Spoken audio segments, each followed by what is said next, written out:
Independent testing expert Scott Smith is with us now from East Palestine. You saw him and some of his research in that piece. He tested the soil on the road right next to the train derailment. They call that ground zero. Scott, thank you.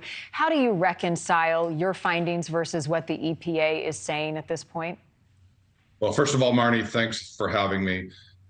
They're really not at odds because the EPA stopped testing on April 14th.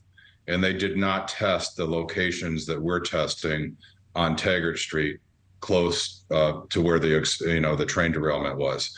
So when the remediation really ramped up and the burn pits are excavated, dust gets thrown into the air and it deposits, and the dioxins and other chemicals attach to the dust. So so what we do is we test basically the soil to get a reading on what is being deposited. And that's what we do. So you say you can't find what you don't look for. So if they're not testing currently, you're going to be meeting with members of the EPA later this afternoon, I understand. What will be your message? Yeah, at 2 p.m., my message to the EPA will be, my offer remains open, side-by-side testing together for anybody to witness and try to get to the bottom of what is affecting these residents that are having symptoms. I want to make one other point. A lot of the EPA testing appears to be 6 inches below the surface where the dust is not going to go there. So again, the testing of mine versus EPA are not at odds. It's just different. You can't find what you don't look for. If you're going to go 6 inches beneath the surface, you can't find the dust below the surface. And based on your conversations so far, where is the reluctancy to test differently for these areas?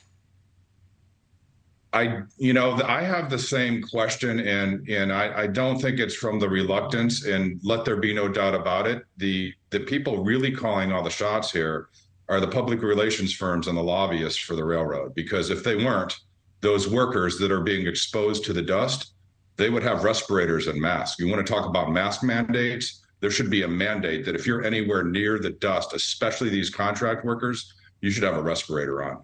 And what are you hearing from the railroad and those who are there investigating what happened and looking for dioxins in the area? The investigation is ongoing. Cleanup is still underway. You're out there. What are you hearing?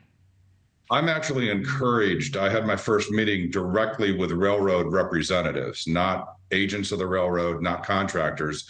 And the railroad appears to want to move forward with me and do side-by-side testing and work together.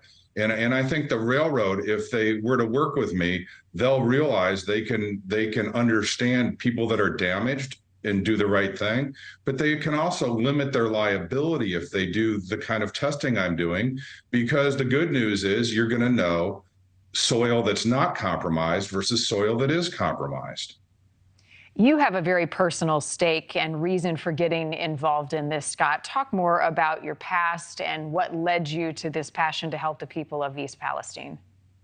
Thanks for that question. June 28th in 2006, 17 years ago, I was my business and life as I knew it was wiped out in oil and chemical flood disaster in upstate New York. And that's when I learned that water testing was flawed, remediation was flawed, and I walked the streets and did what I had to do to restart the company. I had 100 employees, didn't know where they were going to get baby formula. I liquidated my entire life and put everything back in the business and rebuilt it. And then after what I learned about the flawed water testing,